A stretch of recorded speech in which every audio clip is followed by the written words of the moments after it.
میرے پیارے آقا صلی اللہ تعالی علیہ وسلم کے پیارے دیوانوں، آپ ذرا دیکھیں، تاجدار کائنات صلی اللہ علیہ وسلم کی بارگاہ میں درود شریف کا نذرانہ پیش کرنا یہ کتنا بڑا عمل ہے اور اس کا فائدہ کتنا عظیم ہے۔ دنیا ہی میں نہیں بلکہ اللہ تعالیٰ آخرت میں، بلکہ ہر تکلیف کے اندر کثرت سے درود شریف پڑھنے والے کی مدد فرماتا ہے۔ آئیے میں آپ کو بتاؤں،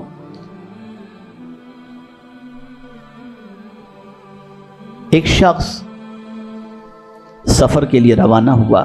افضل الصلوات کے اندر یہ واقعہ موجود ہے اور غالباً تفسیر روح البیان میں علامہ اسماعیل حقی رحمۃ اللہ تعالی علیہ نے بھی اس واقعے کو بیان کیا ہے۔ ایک شخص اپنے بیٹے کے ساتھ سفر پر روانہ ہوا۔ باپ گنہگار تھا، خطا کار تھا۔ اس زمانے میں فلائٹ کا سفر تو ہوتا نہیں تھا، یا تو اونٹ یا پھر جو ہے وہ بحری جہاز کے ذریعے انسان سفر کرتا تھا۔ باپ بیٹے سفر کے لیے روانہ ہوئے۔ دوران سفر اچانک باپ کی طبیعت خراب ہوئی اور باپ کا انتقال ہو گیا۔ بیٹا جو اپنے باپ کے ساتھ تھا، انتقال کے بعد بے پناہ پریشان ہوا، اور پریشانی اور اس وقت بڑھ گئی کہ انتقال کے بعد اس کے باپ کے چہرے کا رنگ ایک دم سیاہ ہو گیا، کالا ہو گیا، اور پیٹ بڑھ گیا۔ ایک تو باپ کا انتقال اور دوسرا باپ کی یہ حالت۔ اسے دیکھنے کے بعد وہ بیٹا پریشان ہوا کہ میں اپنے باپ کو غسل دینے کے لیے کس کو بلاؤں؟ جو بھی میرے باپ کو دیکھے گا تو اس کی حالت دیکھ کر اس کے دل میں میرے باپ کے لیے نفرت پیدا ہوگی۔ لیکن بہرحال بیٹا تھا، تدفین کا معاملہ بھی تھا، تکفین کا معاملہ بھی تھا، تغسیل کا بھی معاملہ تھا، اسی شش و پنج میں تھا، جنگل و بیابان ہے، ٹینشن ہی ٹینشن کے اندر تھکا ہوا تھا۔ آنکھ لگ گئی۔ آنکھ کا لگنا تھا کہ اس نے دیکھا ایک نورانی چہرے والے بزرگ تشریف لاتے ہیں اور پوچھتے ہیں تو اتنا پریشان کیوں ہے؟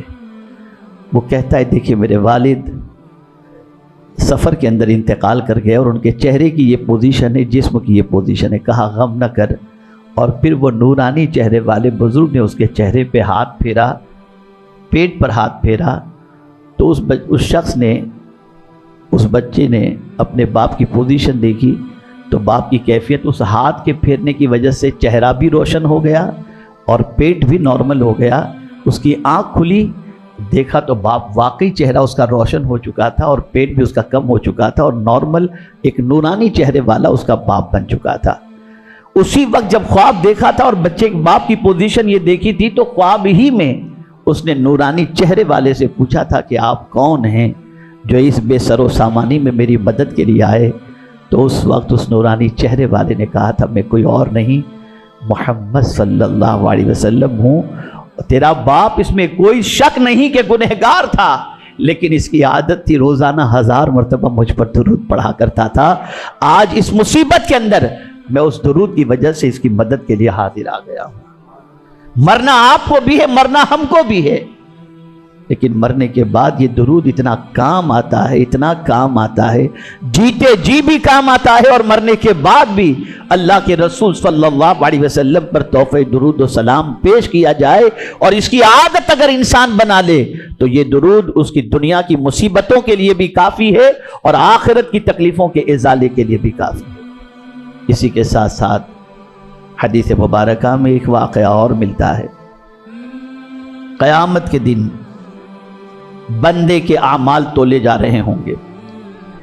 ایک بندے کی سچویشن یہ ہوگی کہ کثرت گناہ کی بنیاد پر اس کا پلڑا اور گناہوں کا دفتر جب میزان پر رکھا جائے گا تو کثرت گناہ کی وجہ سے اس بندے کے لیے اللہ عز و جل کی جانب سے حکم ہوگا کہ گناہوں کی کثرت کی وجہ سے اس بندے کو جہنم میں ڈال دیا جائے۔ اس موقع پر رحمت عالم صلی اللہ علیہ وسلم میزان کے پاس پہنچیں گے اور اپنی آستین مبارک میں سے ایک پرچہ نکالیں گے اس پرچے کو میزان کے پلڑے میں نیکیوں کے پلڑے کے اندر رکھ دیا جائے گا تو نیکیاں زیادہ ہو جائیں گی، گناہ کم ہو جائے گا۔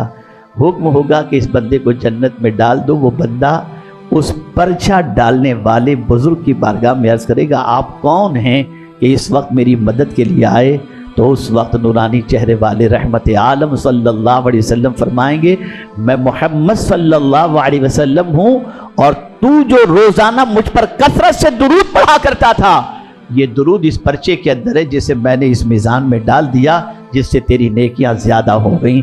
پتہ چلا درود شریف ایک ایسا عمل ہے کہ جس کی بنیاد پر دنیا کی مصیبتیں بھی اللہ دور فرماتا ہے اور آخرت کی مصیبتیں بھی دور فرماتا ہے۔ اسی لیے فرمایا گیا کثرت سے درود شریف پڑھو، اور کثرت کے حوالے سے محدثین اور فقہا کا قول یہ ہے، کسی نے کہا کثرت سے مراد روزانہ 1000 مرتبہ، کسی نے کہا کثرت سے مراد روزانہ 700 مرتبہ، کسی نے کہا کثرت سے مراد 350 مرتبہ، اور کسی نے کہا کثرت سے مراد کم از کم روزانہ 100 مرتبہ درود شریف پڑھنا چاہیے۔ میرے پیارے آقا صلی اللہ علیہ وسلم کے پیارے دیوانوں، جو شخص ایک مرتبہ رحمت عالم صلی اللہ علیہ وسلم پر درود پڑھتا ہے، اللہ اس کے 10 گناہوں کو معاف فرماتا ہے، 10 نیکیاں عطا فرماتا ہے، اور 10 درجے کو بلند فرمایا کرتا ہے۔ ماہ مبارک قریب ہے، آج ہی سے اپنا معمول بنا لو، ایک ٹارگٹ فکس کر لو کہ کم از کم 12 ربیع النور تک ہم پوری فیملی، اپنی فیملی کو جوائنٹ کرو، فیملی کو ساتھ ملو، اور مل کر کے 12 ربیع النور تک کا ٹارگٹ ہر گھر والا یہ بنا لے کہ ہم سب فیملی مل کر کم از کم 51,000 مرتبہ میرے آقا صلی اللہ علیہ وسلم پر درود شریف کا نذرانہ پیش کریں گے۔ اور یہ بات یاد رکھیں، درود ایسا عمل ہے، ایسا عمل ہے، ایسا عمل ہے، آپ کہیں سے بھی پڑھو، درود کے ذریعے حضور کی بارگاہ کی حاضری نصیب ہو جایا کرتی ہے۔ اس لیے کہ جب آپ درود پڑھو گے آپ کا نام حضور کی بارگاہ میں لیا جائے گا، اس لیے اس کو اپنی عادت بناؤ۔ کوئی مصیبت ہو درود پڑھو، کوئی تکلیف ہو درود پڑھو۔ تو میرے پیارے آقا صلی اللہ علیہ وسلم کے پیارے دیوانوں، ماہ ربیع النور کی آمد سے پہلے درود شریف کو اپنی عادت بنا لو، کثرت سے پڑھو، اپنی اولاد کو بھی اس کا پابند کرو، انشاءاللہ العظیم اس کی برکتیں اللہ دنیا میں بھی عطا فرمائے گا اور آخرت میں بھی عطا فرمائے گا۔ اللہ رب العزت جل جلالہ آقا کریم رؤوف الرحیم علیہ التحیۃ والتسلیم کے صدق و طفیل مجھے اور آپ کو سب کو کثرت سے درود شریف پڑھنے کا عادی بنا دے، اور ہماری زبان کو درود شریف سے تر رکھنے کی ہمیں توفیق عطا فرمائے۔